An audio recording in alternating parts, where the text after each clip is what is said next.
Hey everyone, I am Ashwini Vasisht and welcome to my new real estate education class। और आज हम जिस चीज़ के बारे में बात करने वाले हैं that is contraindications between central government and state governments. ये क्या हो रहा है यहाँ पर? जितने मतभेद सेंट्रल गवर्नमेंट और स्टेट गवर्नमेंट के बीच हैं उतने मतभेद तो पति पत्नी के बीच भी नहीं होते, और इन्हीं की वजह से रियल एस्टेट पे कितना बैड इफेक्ट पड़ता है ये हम आज के इस वीडियो में देखेंगे, और किस तरीके से इन्हें रिजोल्व किया जा सकता है हम इस टॉपिक पर भी बात करेंगे। और हाँ, यदि आपको लगता है कि इस तरह के वीडियोज आपको शेयर करने चाहिए तो प्लीज़ शेयर का बटन दबा दें। तो सबसे पहले देखते हैं सेंट्रल गवर्नमेंट की तरफ।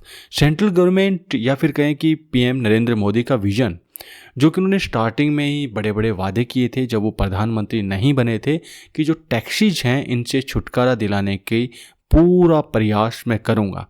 और इसमें स्टेप टू स्टेप अब सेंट्रल गवर्नमेंट आगे भी बढ़ रही है, और इससे कह सकते हैं कि जिस तरीके से 12 लाख रुपए तक टैक्स फ्री किया गया, और या ये कहें कि यदि स्टैंडर्ड डिडक्शन भी ऐड कर दिया जाए तो 12,75,000 रुपये। और इसके बाद एक बहुत बड़ा ग्रुप टैक्स से बाहर हो गया, और ये एक अच्छी न्यूज़ है, क्योंकि सेंट्रल गवर्नमेंट जहाँ सोच रही है कि भाई यदि इकोनॉमी को बूस्ट करना है तो हमें टैक्सेज कम से कम करने होंगे, लोगों के पास पैसा ज़्यादा से ज़्यादा उनके पॉकेट में होना चाहिए। और इस वजह से गवर्नमेंट बहुत सारे प्रयास भी कर रही है, और इसमें एक ये टैक्स फ्री वाला जो कि आपने लास्ट 2025 बजट में आपने देखा है। और वैसे बहुत सारे टैक्स फ्री या मिनिमम टैक्सेज वाले देश हैं, वो एक बहुत बड़ा एग्जाम्पल है कि यदि इकोनॉमी को बूस्ट करना है और बहुत तेज़ी से ग्रो करना है तो टैक्सेज या तो बिल्कुल कम होने चाहिए या फिर होने ही नहीं चाहिए, क्योंकि जब पॉकेट में पैसा होगा तो इकोनॉमी में आएगा, और इकोनॉमी में आएगा जितना वो घूमेगा उतना ही ज़्यादा देश ग्रो करेगा। सो आज यदि मैं शॉर्ट में बात करूं और आज के बजट में देखूं, देन 12,75,000 तक जो टैक्स फ्री हुआ है उसको देखें तो यही लगता है कि भाई आपके पास पूरा मौका है। आप जहाँ भी आपके पास पैसा ज़्यादा होगा तो आप ज़्यादा खर्च करेंगे, और खर्च करेंगे तो सबसे बड़ा फ़ायदा होगा आपकी लग्जरियस लाइफ, यानी कि जो आपकी लग्जरी है उनके लिए आप ज़्यादा पैसा खर्च करेंगे या फिर आप सेविंग करेंगे। लेकिन सबसे ज़्यादा जो होगा वो होगा रियल एस्टेट पर। यदि आपके पास ज़्यादा पैसा है, सबसे पहले हमें क्या करना होता है, चाहे हम किसी छोटे गांव या कस्बे में रह रहे हैं तो क्या होता है कि हम सबसे पहले अपना घर बनाते हैं। एक घर है तो उसके बाद हम प्रॉपर्टी दूसरी जगह खरीदते हैं। अब यहाँ पर गवर्नमेंट ने एक बहुत अच्छा क्लोज डाला है, और ये बहुत उम्मीद की जा रही थी इस बजट के साथ। जो 2 सेल्फ ऑक्यूपाइड प्रॉपर्टीज हैं उनकी वैल्यूएशन भी आप नील शो कर सकते हैं। ये रियल एस्टेट को बूस्ट करेगा।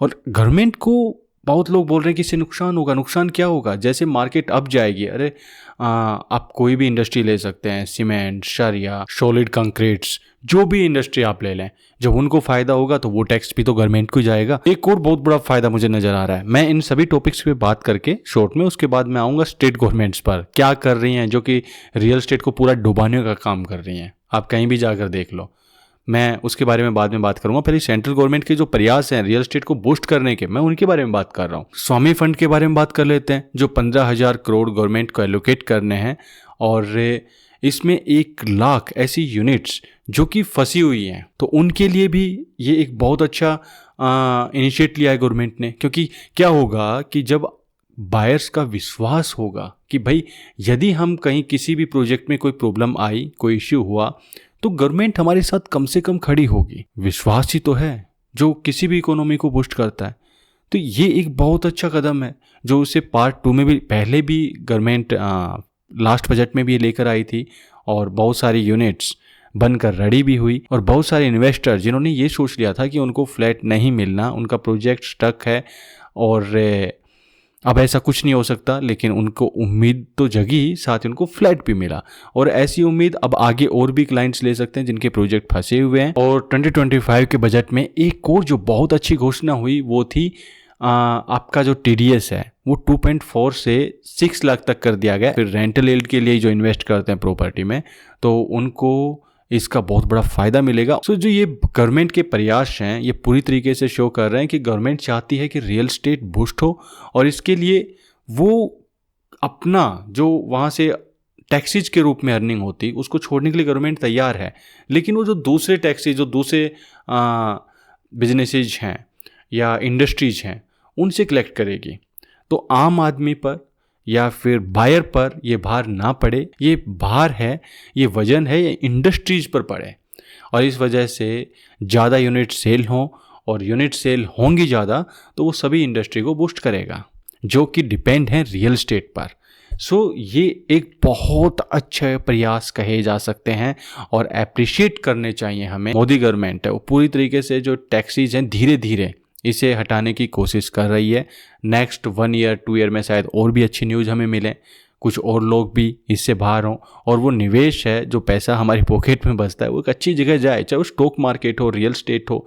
लेकिन रियल एस्टेट को इसमें बड़ा फ़ायदा मिलता है और हम रियल एस्टेट एडवाइज़र होने के नाते मैं उसी के बारे में ज़्यादा फोकस रहूँगा। लेकिन सेंट्रल गवर्नमेंट के इन प्रयासों में किस तरीके से स्टेट गवर्नमेंट एक बैरियर बनकर खड़ी हो जाती हैं।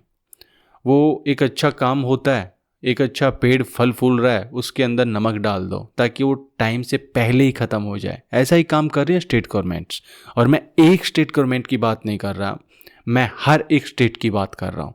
आप कहीं भी देख लो, या तो ये देखने को मिल रहा है कि टैक्सी ज़्यादा बढ़ा दिए, वो स्टैम्प ड्यूटी हो सकती है, EDC हो सकती है, कुछ भी हो सकता है। किसी भी तरीके से स्टेट गवर्नमेंट ने टैक्सीज बढ़ाए और या कुछ गवर्नमेंट बढ़ाने का प्लान कर रही हैं, बातें निकल कर आ रही हैं कि भाई ये गवर्नमेंट है, क्योंकि उनको लग रहा है कि यार ये जो रियल एस्टेट है ना, ये दूध देने वाली गाय है, जितना दूध ले सकते हो ले लो। चारा कौन डालेगा? चारा डालने की बात छोड़िए, चारा बनेगा कौन? वो बनेंगे बायर, क्योंकि आपका काम है टैक्स कलेक्ट करना ज़्यादा से ज़्यादा और बिल्डर का काम है कि जो टैक्स आपने एक्स्ट्रा लगाया वो बायर के ऊपर लगाएं, वो उसी वैल्यू में ऐड कर दें। तो जो ओवर वैल्यूड प्रोजेक्ट हो चुके ऑलरेडी उनको आप और ज़्यादा महंगा कर दो ताकि कोई घर खरीद ही ना सके। जो state government and central government के बीच जो ये विरोधाभास है ना, ये बिल्कुल ऐसा ही लग रहा है कि जैसे संसद में बैठकर जो एक दूसरे का विरोध होता है ना। यहाँ फ़र्क सिर्फ इतना है, वहाँ पर पार्टी वाइज होता है भाई NDA UPA, लेकिन यहाँ पर होता है कि सेंट्रल प्लस स्टेट गवर्नमेंट। और state government BJP lead government भी हो सकती है, कांग्रेस लेड गवर्नमेंट भी हो सकती है या थर्ड अलायंस भी हो सकता है। अब स्टेट गवर्नमेंट को ये समझ में नहीं आता कि आपने 10% या 15% जो भी आपने टैक्सेस बढ़ाए और उस वजह से यदि मार्केट है वो 50% डाउन चली जाती है। 50% मीन्स यदि उस सिटी में, एक पर्टिकुलर सिटी का नाम तो क्या लें, चलो कोई भी सिटी हो सकता है, X सिटी में आप यदि मंथली 5000 यूनिट सेल कर रहे थे और यदि वो 2500 हो जाती हैं, आपने पूरी इंडस्ट्री को लॉस में डाल दिया। बिल्डर तो लॉस में जाएगा नहीं जल्दी से, बिल्डर तो भाई ये है ना कि अच्छे प्रॉफिट पे बैठे हैं लोग, लॉस में जाएगा बायर, एंड यूजर, इन्वेस्टर या फिर दूसरे रियल एस्टेट से जुड़े हुए लोग। इस वीडियो में स्टेट गवर्नमेंट से अपील है कि वो टैक्सेज ना बढ़ाएं और इन्वेस्टर्स को भी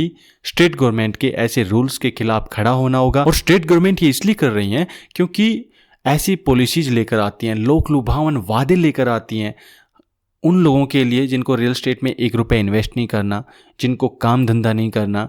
लेकिन स्टेट गवर्नमेंट को उन जो वादे किए हैं, लोक लुभावन वादे, उनको पूरा करने के लिए सबसे पहले दिखता है यही रियल एस्टेट कि यहाँ पर जितने टैक्सेस बढ़ाए जाएं बढ़ाओ, क्योंकि वो भरने के लिए मध्यम वर्ग, मिडिल क्लास गधे की तरह लगा हुआ है बेचारा। जिस तरीके से मिडिल क्लास को सेंट्रल गवर्नमेंट सपोर्ट कर रही है, ऊपर उठाने की कोशिश कर रही है, स्टेट गवर्नमेंट से भी यही उम्मीद की जाती है कि लोक लुभावन वादों को साइड में रखकर मिडिल क्लास के लिए भी काम कीजिए, क्योंकि देश मिडिल क्लास से चल रहा है। आज के लिए इतना ही, मिलेंगे नेक्स्ट टाइम बहुत जल्द, तब तक के लिए थैंक यू वेरी मच।